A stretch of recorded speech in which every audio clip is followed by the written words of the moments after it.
Good evening, ladies and gentlemen.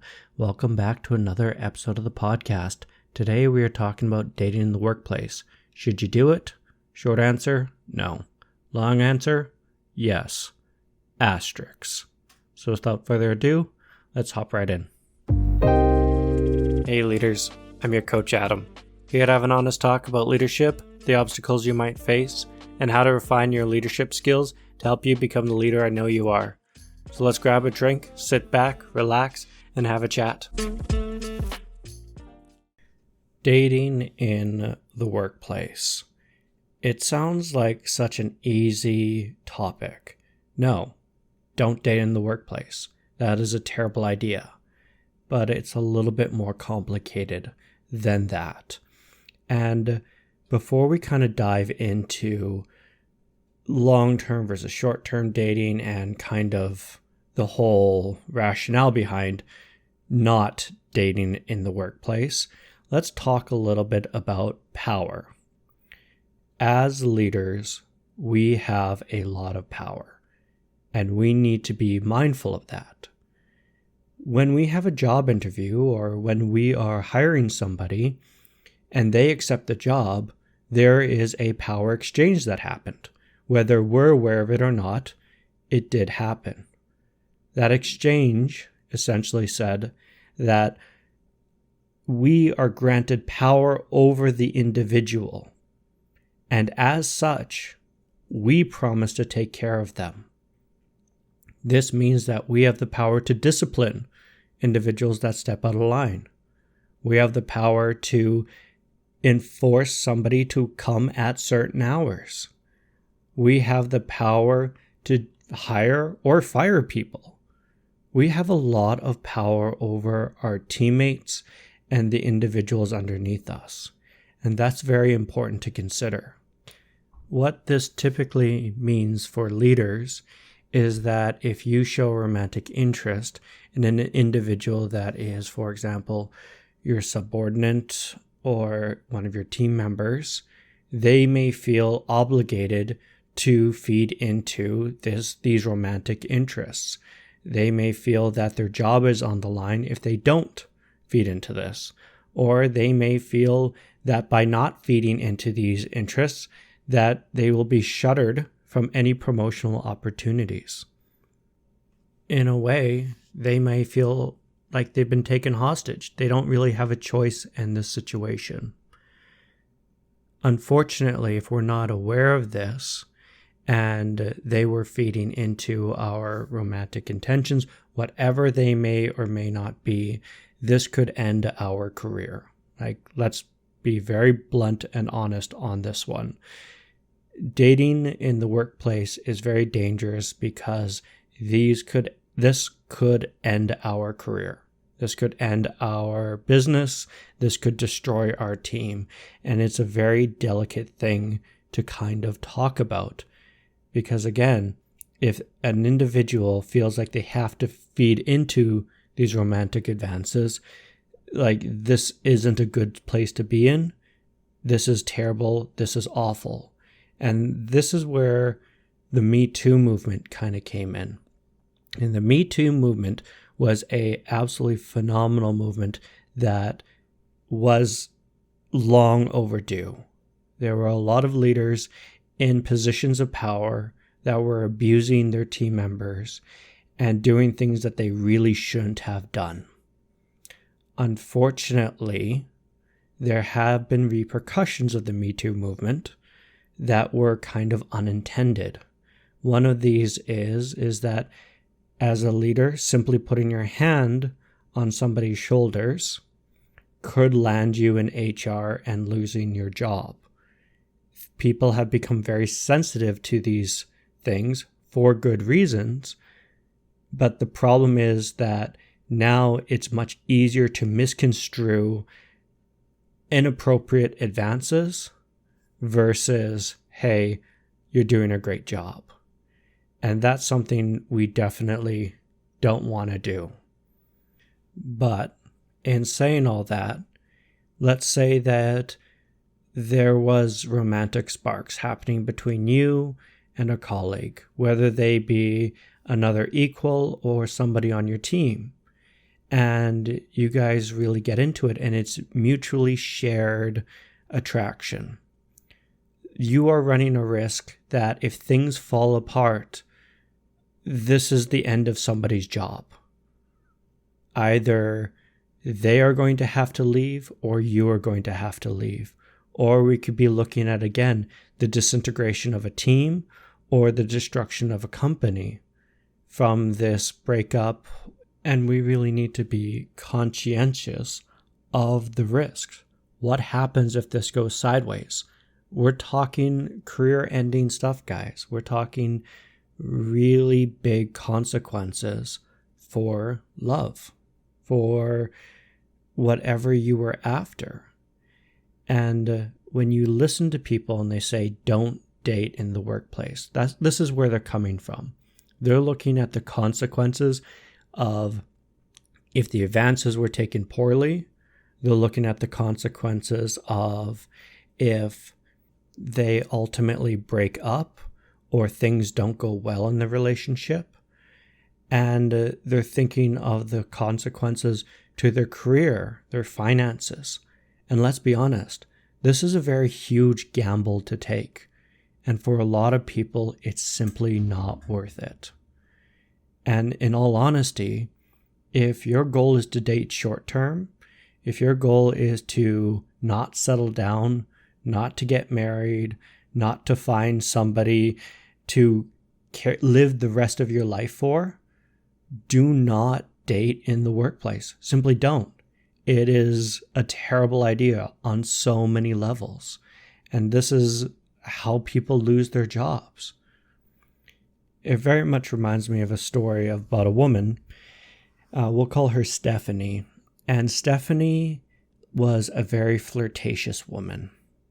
Stephanie claims that she did not have any control over her flirtatiousness, but she was very flirtatious to a lot of her male colleagues. And Stephanie, through her flirtatiousness, ultimately got into a couple of relationships with her male colleagues at work. And this became exceedingly problematic because, one, Stephanie had no desire to settle down. She didn't really care. What Stephanie wanted to do was play around, to have fun. Well, unfortunately for Stephanie, the men that she was courting at the time, they were looking to settle down. And they found out that she was dating both of them because it's a small job environment. Of course, somebody's going to find out. And gossip started to ensue. Stephanie, unfortunately, built up a reputation of being somebody who is exceedingly flirtatious and was very loose with men, which was not a good thing in any way, shape, or form. If you remember back in our previous episode about reputation, she unknowingly was destroying her reputation. On top of that, when the men found out about this, they started hating each other and they started picking fights with each other. And all this drama started happening at the workplace, and it was just turning into this massively toxic situation that management ultimately had to step in, and Stephanie ended up losing her job. Officially, she didn't lose her job. They just didn't have funding for the position anymore. Unofficially, though, they hired a new person for that position within about a week. Stephanie is a prime example of why you should not date in the workplace. The consequences of misstepping, the consequences of misreading the situation are enormous. And unfortunately, now Stephanie has a reputation within her field, for better or for worse now, because unfortunately those people at the office then moved on to other places and they spread the story because that's just what people do. So it's understandable why people say, do not do not shit where you eat. Like, just don't do it. The problem, though, and the reason why I say, like, don't do it, but, like, you can also do it, is because there are a number of individuals out there that have had relationships with their colleagues and has worked out fabulously. I know so many individuals that have had successful relationships by dating their coworkers, by dating their subordinates, unfortunately. Like, should it happen? No. Are you opening up the door to huge problems? Yes. But sometimes it is worth it. And so let's get a little bit more into why you should date in the workplace. Because this is going to get a little bit controversial, but we're going to get into the meat and potatoes of why do people do it? Why are they successful at it? And one of the things to think about is these individuals that date in the workplace or have dated in the workplace are thinking long term. They are not thinking about a short-term relationship, somebody that they're just going to have sex with and walk away from. No, the people that tend to be very successful in the workplace when they date a colleague are individuals that are looking for marriage material. Let me repeat that. People that date in the workplace and that are successful are looking for a long-term mate. They're looking for somebody to marry, somebody to settle down with. And the sad reality of it all is that when it comes to the workplace, we are spending 8 hours, 5 days a week at this job.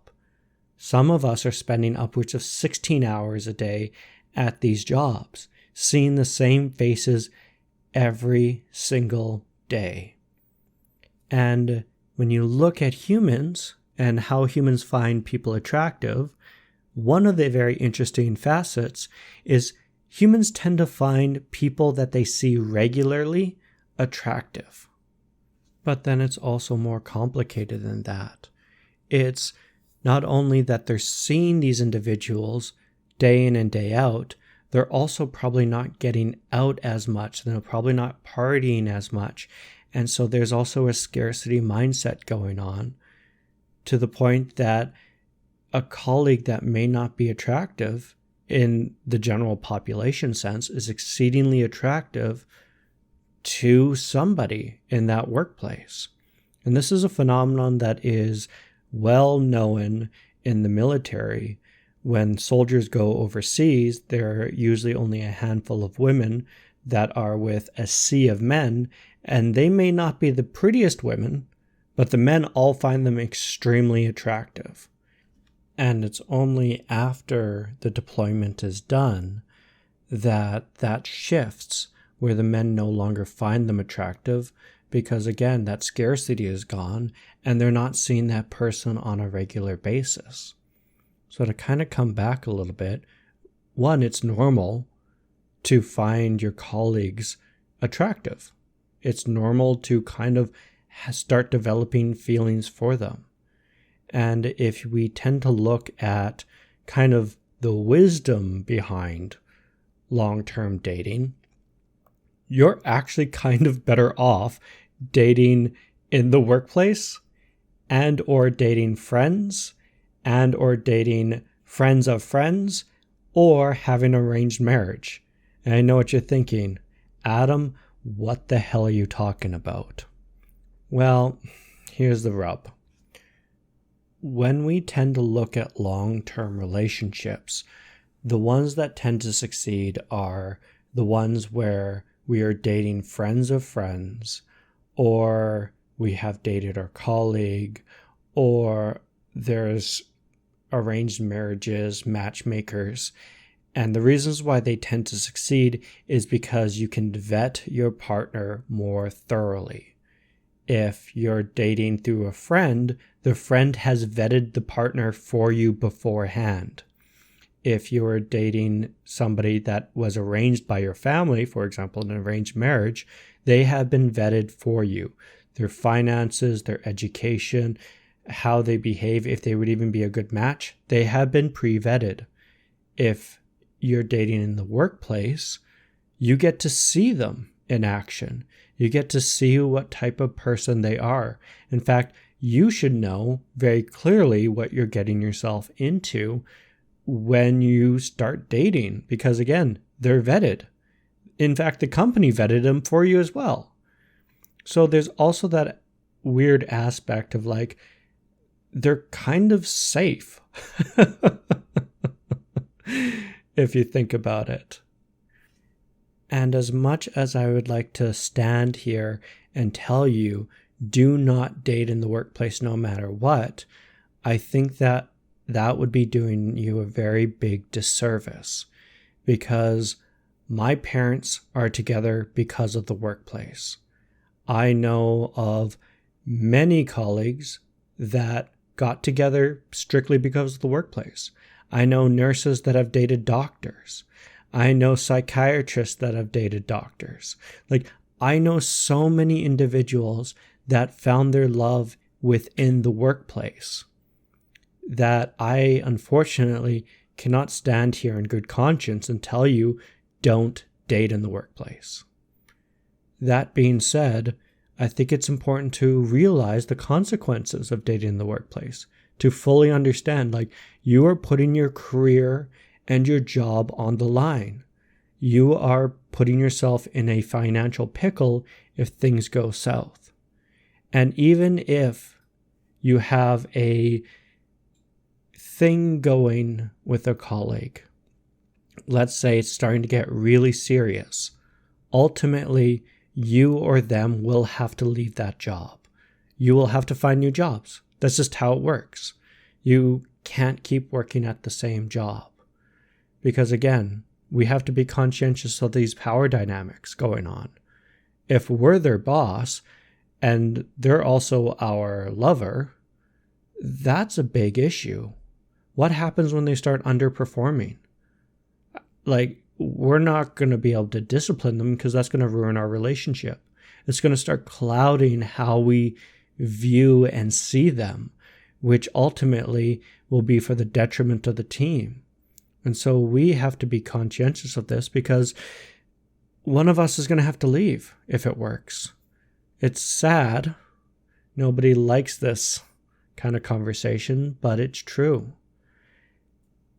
But if we look at it, when it comes to love, and it comes to marriage, and it comes to finding a partner for the rest of your life, somebody to settle down with, honestly, if you think it's a risk worth taking, then you got to take it.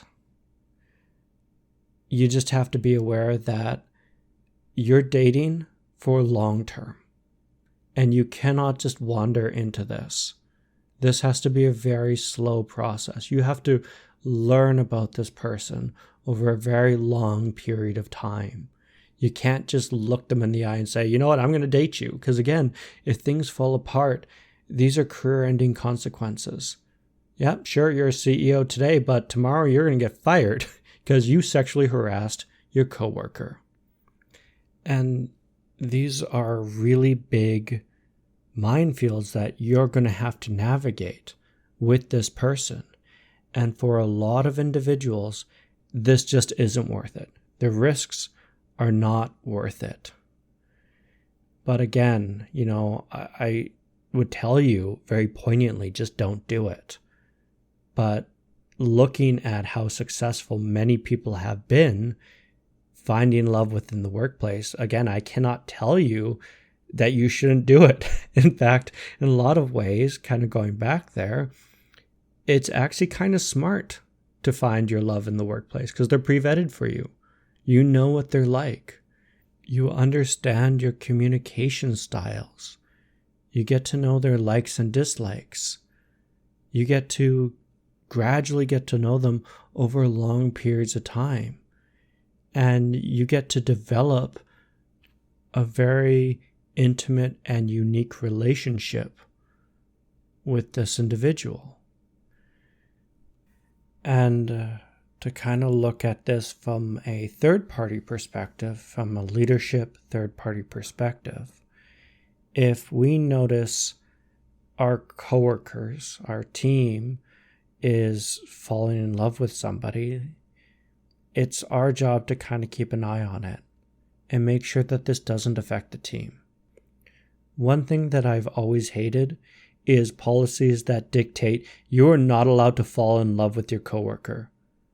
That is one of the stupidest policies you can create, because we cannot control other people's emotions. We cannot force people to like or dislike people.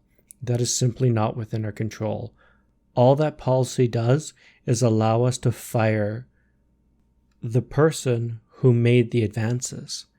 And if we're not careful, this could backfire on us hugely, because we will come out as the villain.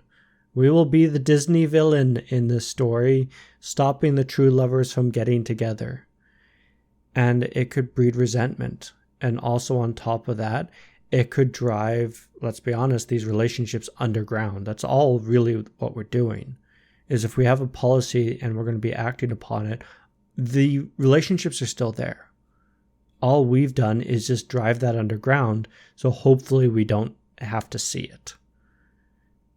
But in saying that, if we're noticing that things are happening in the office in regards with our team members falling in love and whatnot, our job is kind of to make sure that this doesn't turn toxic, that this doesn't destroy the team, that it's not interrupting workflow.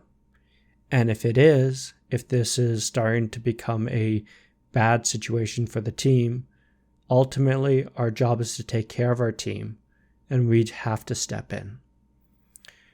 So to recap a lot of what we've just talked about, when it comes to dating, if you're looking to date short term, do not date in the workplace. It is not worth it. The consequences are too high, and if you misstep, if you screw up, you could lose your career. Not only your job, not only your source of income, but your entire career. And for a lot of people, that's just not worth it. Long term, if you're looking to date for marriage, if you're looking to date long term and somebody to actually spend the rest of your life with, take it slow. Learn about this person. Learn about their likes and dislikes. And if you feel that the risks are worth it, and the risks are bad, let's be honest, but you think that this is worthwhile, unfortunately, I can't tell you to stop. All I can say is just be careful. And when it comes to policies of no romantic relationships within the workplace, they're stupid. We can't control our team. We can't control people. Hell, if we could do that, we'd be the first person in human history to be able to do that. Our job is more just to monitor the team, make sure that whatever's happening is not interfering with work and with the team's dynamic. And if it is, it's our time to step in and talk to them. So with that, we're going to wrap it up here, and I shall see you guys in the next episode. Take care. If you've enjoyed this podcast, please subscribe, give it a like, and share it with a friend. And if you're ready to take the next leap and improve your leadership skills, head over to www.seatingthelead.com and book your free coaching session today.